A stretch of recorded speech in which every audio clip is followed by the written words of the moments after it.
Баспаналы болу мәселесі соңғы кездерде елімізде ең бір өзекті мәселенің бірі болып отыр. Әрине, ақшаңыз болса, кез келген қаладан, кез келген жерден ұнаған өзіңізге пәтеріңізді сатып алу ешқандай қиындық келтірмейді. Дегенмен де екінің бірінің бұған мүмкіндігі жоқ. Сондықтан да көп адамдар қазіргі кезде амал жоқ банктерден ипотекалық кредит алып, сол арқылы баспаналы болуға тырысып жатады. Ипотекалық кредит алу қазіргі кезде баспаналы болудың ең бір кең тараған түрі болып саналады.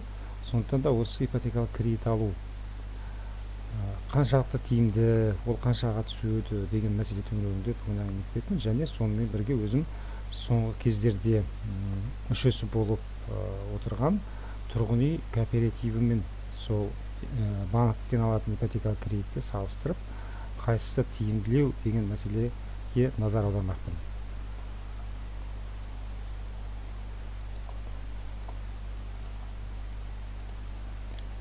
Мынау Нұр.kz порталы 2015 жылы жарияланған мақала екен, сараптамалық мақала, бірақ 4 жыл өтіп кетсе де, содан бері екінші деңгейлі банктердің ипотекалық кредит өсім пайызы өзгере қойған жоқ. Сол деңгейде сақталып қалған. Сондықтан да сол кездегі цифрлар мен қазіргі кездегі цифрларды арасында көп өзгеріс жоқ деп айтуға болады.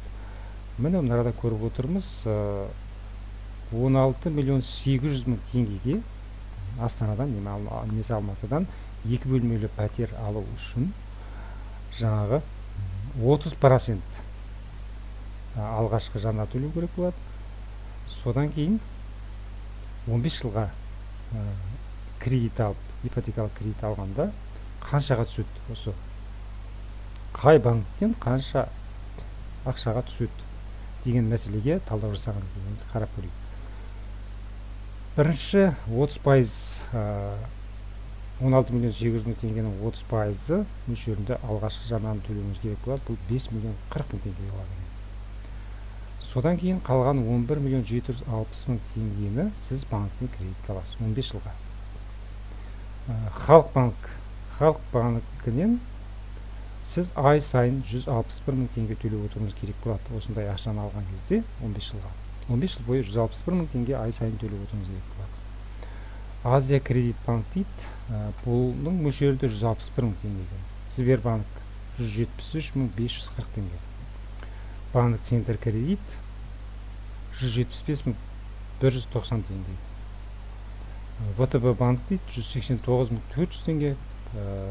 Казкоммерцбанк енді қазір жоқ, жабылып қалды. Сондықтан да бұған назар аудармай қойып, Евразийский банк. Бұның мөлшері 260 мың теңге. Көріп отырсыздар, 161 мың теңге, ең төменгі деңгейі 161 мың теңге екен. 30% алғашқы жарнаны төлегеннен кейін, әрине 161 үшін сіздің табысыңыз, отбасыңыздың табысы кем дегенде 300 мың теңгеден артық болуға тиіс.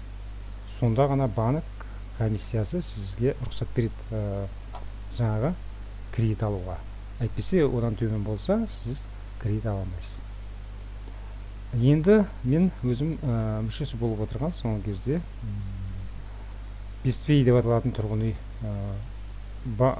кооперативіні егер осындай сомаға үй алса, ол қаншаға түседі, қанша төлейсіз, соған енді назар аударып көрейік қазір. Есептеп көрейік.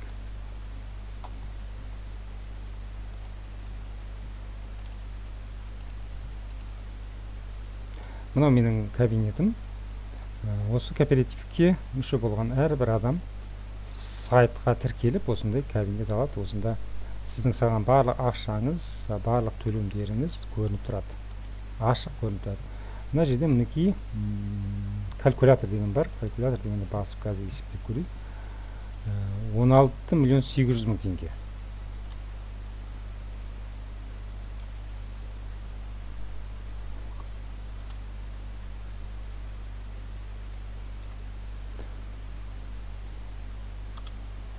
$16 миллион 800 мың теңгені сіз мына жерде 120 ай ғана. Бұл ең жоғарғы мөлшері 120 ай, яғни айтқанда 10 жылға. Кооператив 10 жылға ғана береді, 15 жылға. Ана жаңағы алдында кредитті банктердің есептегенде 15 жыл болады. Бұл 10 жыл. Және алғашқы жарнасы 35%, 30% емес 35%. Яғни айтқанда банктерге қарағанда кішкене өзгешелігі бар. Енді осы қаншаға түседі сізге қазір есептеп көрейік. Мінекей көрініп тұр, сіз алғашқы жарнаңызды 35% мөлшерінде 5 миллион 880 мың теңге салуыңыз керек болады. 16 миллион 800 мың теңге алу үшін. Сосын қалған жетпейтін 10 миллион 920 мың теңгені кооперативтен 10 жыл мерзімге займ ретінде аласыз. Сонда сізге ай сайын төлейтініңіз 101 мың теңге болады. Мына жерден біз есептеп көрейік, міне 161 мың теңге, 16 миллион 800 мың теңге алу үшін 5 миллион 40 мың теңге 30% алғашқы жарна төлейсіз.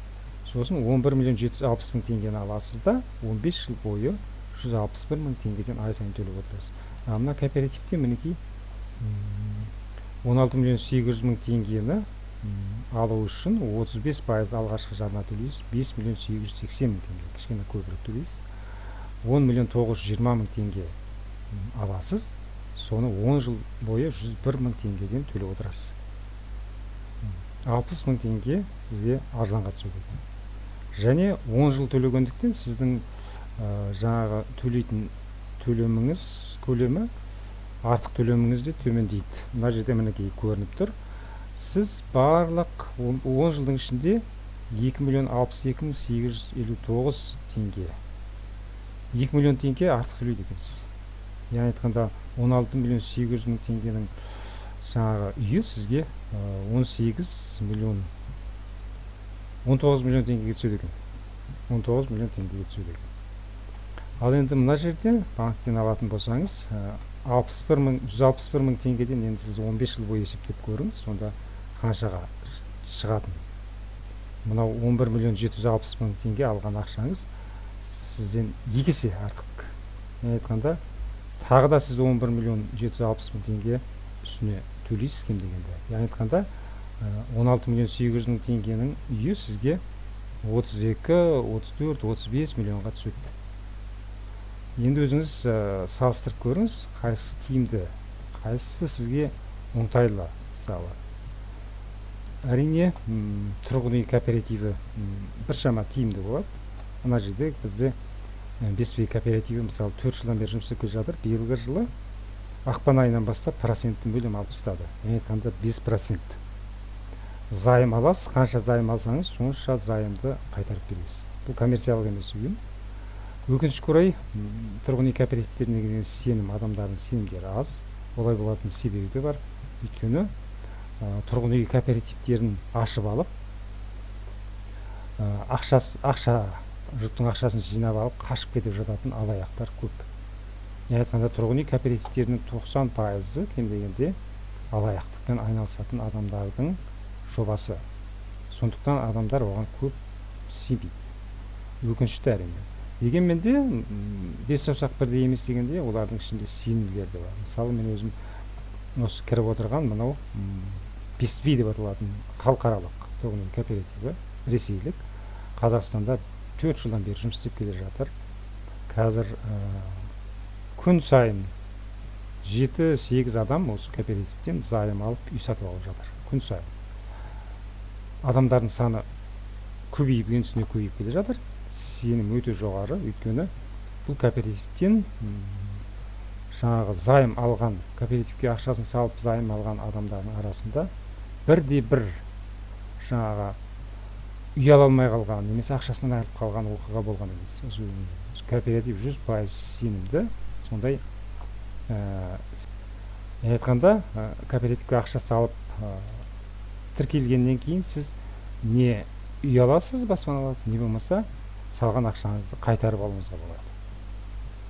Ақшаңыздан айырылып қалу, үйден айырылып қалу деген оқиға болған емес, және болмайды деп ойлаймын. Сондықтан да бұл өте сенімді кооператив. Енді әр адам әрине өзі ойлап өзі шешеді. Банктен ипотекалық кредит ала ма, тұрғын үй кооперативінен займ ала ма, қалай баспаналы болудың қандай тәсілін таңдайды, әркім өзінің еркінде.